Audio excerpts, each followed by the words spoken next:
How surprised are you by just your sustained ability to compete over so long?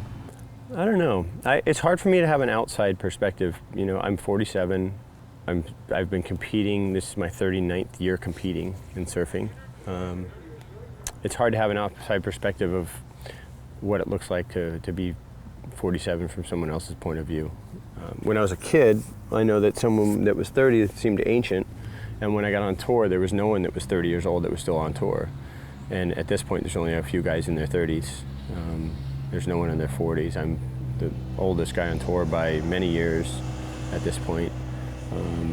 At one point, Mark Akalupo had won a world title at 33 years old, and he was the oldest world title winner at the time. So, I don't know, I think on paper it looks like something you wouldn't be able to do, but I don't think of it that way. In my head, I'm still improving, and I still have a lot to learn and understand about riding waves. And you feel that way, that you're still improving? Yeah. I probably don't put in my best effort all the time. You know, I do have some injuries, and that keeps me out of the water and from practicing as much as possible. And I like to experiment and ride different equipment and mess around with my boards and stuff. So I think, you know, people's critique of me would be that I'm maybe not at the top of my game all the time because of that.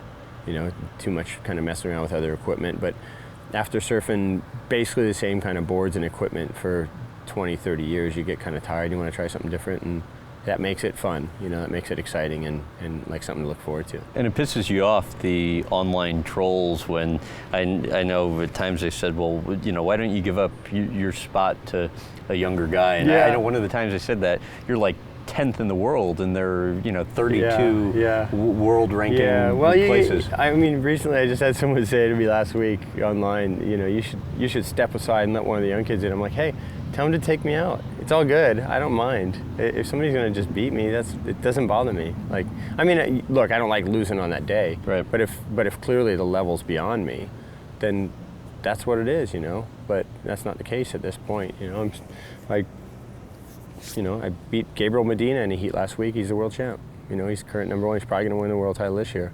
So I still have that ability to do that. And I don't think that I've actually competed or surfed that well this year, to be honest. I really don't feel like I've hit anywhere close to my peak throughout this year. And I try to give myself a little bit of a break. It's kind of understandable coming back from almost 2 years off with the injury.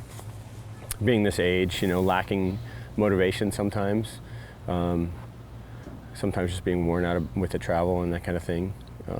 Sometimes I feel like I'm just kind of hanging on just because, I don't know, just kind of hanging on, you know, it's because of what I'm used to or whatever. But do you feel that way? Oh, sometimes I do, yeah.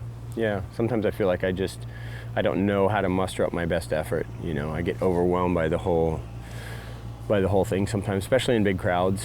But I think funny enough, after all this time, I think I'm starting to get a hold on that. You know, I'm starting to understand that and find a way for myself to kind of clear my head and just be okay with all that distraction. Why indecisive about retirement? It's going to be real clear to me when I retire. You know, at some point, I'm just going to say that's it. And I probably won't even announce it. You don't think so?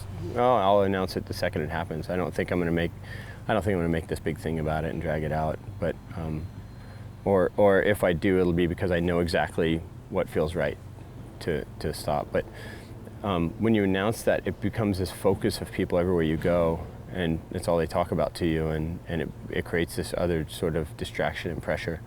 And I'd like to maybe avoid that a little bit.